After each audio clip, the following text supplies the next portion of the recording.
There he does. Oh, and it's not a very good save. The first time, the second time, and in the end, it is scrambled in by Castro. It was very untidy, happily untidy for Dortmund, but disastrously untidy for Manchester United. That's a very, very poor goal to give away. There's no pace in the shot from Aubameyang.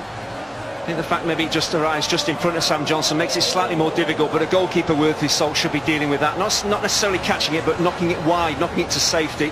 He keeps it alive here, the United goalkeeper, and eventually the ball is going to end up in the back of the net, but he should be dealing with that. Arise really on the full, should be doing a lot better. Once he doesn't make that first save, he's in big trouble.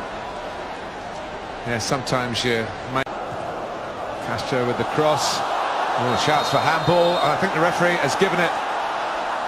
There's no real complaints from the United players. He caught off guard slightly, Valencia, as the overhead kick is attempted. Really slightly unfortunate. There's no... 2-0.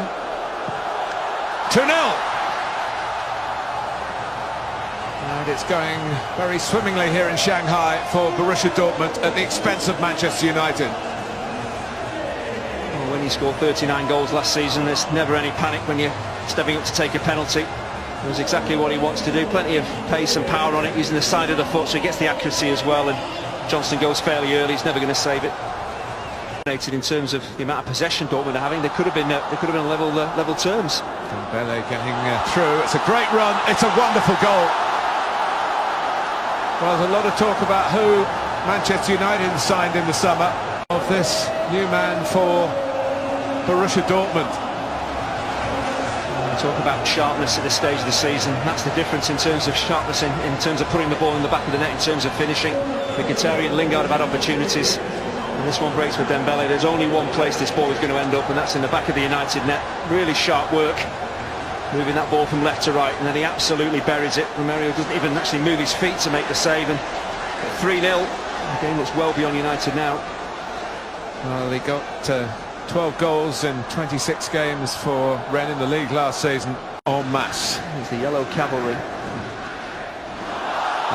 But surely one back here for Mkhitaryan against his old club. Put on a plate for him by Juan Mata. 3-1. Maybe those substitutes will sit back down again.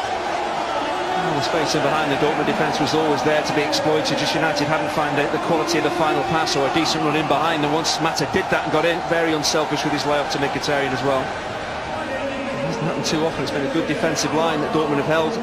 A little step over from Rashford actually makes it happen. That's a very clever piece of play. Good understanding from a young centre forward. He knew that Mata was beyond him. Very simple tap in. Yes, the first goal at Wigan on Saturday. So there's a goal again here. Oh, how about that? That's a splendid goal. Well, Castro started it. He might well have finished it here. The 3-goal margin is restored. And Thomas Tuchel and a now emptied bench are delighted. Look at that. That was a great sight from Borussia Dortmund's point of view. But it's not been a great evening for Manchester United. Thomas Tuchel made all his changes. It took a while, probably 10 minutes for the team to actually settle, but again, you look at Castro, it is a brilliant strike. It's pretty much unstoppable. Romero's nowhere near it, but no one in a blue shirt is closing down the midfield as he looks to take his shot on Rojo. You've got to be bodily throwing yourself in the line of fire here. They don't do